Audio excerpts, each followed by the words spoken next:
Hello, reading for day 172 with First Kings 10 through 11 and Second Chronicles 9. First Kings 10. Now when the queen of Sheba heard of the fame of Solomon concerning the name of the Lord, she came to test him with hard questions. She came to Jerusalem with a very great retinue, with camels bearing spices, and very much gold and precious stones. And when she came to Solomon, she told him all that was on her mind. And Solomon answered all her questions, and there was nothing hidden from the king that he could not explain to her. And when the queen of Sheba had seen all the wisdom of Solomon, the house that he had built, the food of his table, the seating of his officials, and the attendance of his servants, their clothing, his cupbearers, and his burnt offerings that he offered at the house of the Lord, there was no more breath in her. And she said to the king, the report was true that I heard in my own land of your words and of your wisdom. But I did not believe the reports until I came and my own eyes had seen it. And behold, the half was not told me. Your wisdom and prosperity surpass the report that I heard. Happy are your men, happy are your servants, who continually stand before you and hear your wisdom. Blessed be the Lord your God, who is delighted in you and set you on the throne of Israel. Because the Lord loved Israel forever, he has made you king, that you may execute justice and righteousness. Then she gave the king 120 talents of gold, and a very great quantity of spices and precious stones. Never again came such an abundance of spices as these that the queen of Sheba gave to King Solomon. Moreover, the fleet of Hiram, which brought gold from Ophir, brought from Ophir a very great amount of almug wood and precious stones. And the king made of the almug wood supports for the house of the Lord, and for the king's house, also lyres and harps for the singers. No such almug wood has come or been seen to this day. And King Solomon gave to the queen of Sheba all that she desired, whatever she asked, besides what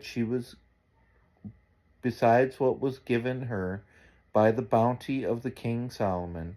So she turned and went back to her own land with her servants. Now the weight of gold that came to Solomon in 1 year was 666 talents of gold, besides that which came from the explorers and from the business of the merchants, and from all the kings of the west, and from governors of the land. King Solomon made 200 large shields of beaten gold. 600 shekels of gold went into each shield. And he made 300 shields of beaten gold. 3 minas of gold went into each shield. And the king put them in the house of the forest of Lebanon. And the king also made a great ivory throne and overlaid it with the finest gold. The throne had 6 steps, and the throne had a round top, and on each side of the seat were armrests, with 2 lions standing besides the armrests, while 12 lions stood there, one on each end of a step on the 6 steps. The like of it was never made in any kingdom.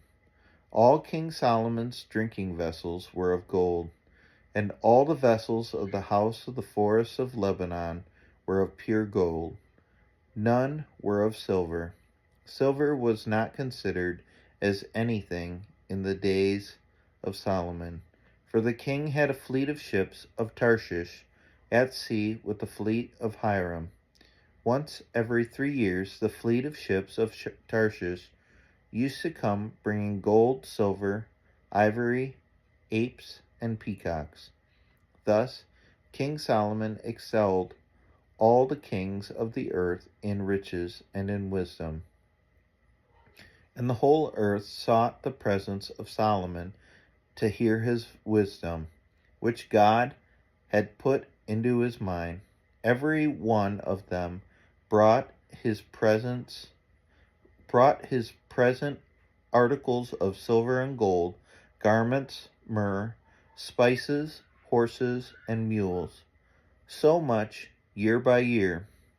And Solomon gathered together chariots and horsemen.